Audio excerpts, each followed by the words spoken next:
Un jour, j'ai entendu quelqu'un dire « Pour moi, toute église est bonne, pourvu qu'elle parle de Jésus. » Est-ce que cette affirmation est correcte? Est-ce que toute personne qui parle sur Jésus est réellement quelqu'un qui le représente ici sur terre? Malheureusement, la réponse pour cette question est un non emphatique. Il existe de nombreux trompeurs qui utilisent le nom de Christ pour induire les personnes en erreur. Jésus lui-même nous a alertés par rapport à ces personnes. Au chapitre 7 de Matthieu, à partir du verset 21, nous lisons.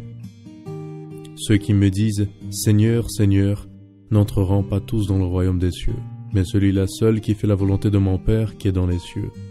Plusieurs me diront ce jour-là, « Seigneur, Seigneur, n'avons-nous pas prophétisé par ton nom, n'avons-nous pas chassé des démons par ton nom, et n'avons-nous pas fait beaucoup de miracles par ton nom ?»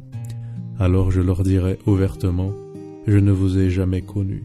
Retirez-vous de moi, vous qui commettez l'iniquité. » Dans ces versets, Jésus parle sur des personnes qui auraient un beau discours sur Dieu, mais qui ne lui appartenaient pas.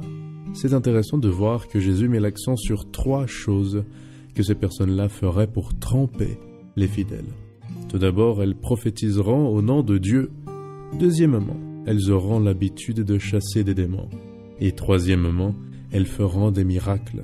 Maintenant, réfléchis avec moi. Si tu allais dans une église et trouvais un leader spirituel qui prophétise sur ta vie, qui chasse des démons devant tout le monde et fait des miracles comme des guérisons merveilleuses, je te demande, tu penserais que cet homme est sûrement un représentant de Dieu?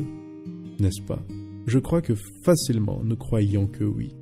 Toutefois, Jésus nous a demandé de faire attention puisque les trompeurs utiliseraient aussi ces artifices-là pour manipuler les personnes. En fin de compte, personne falsifie un billet de 30 €. La contrefaçon qui trompe les personnes est celle qui se ressemble beaucoup avec l'original. Par conséquent, pour enlever les personnes de la religion véritable, l'ennemi de Dieu a créé une fausse.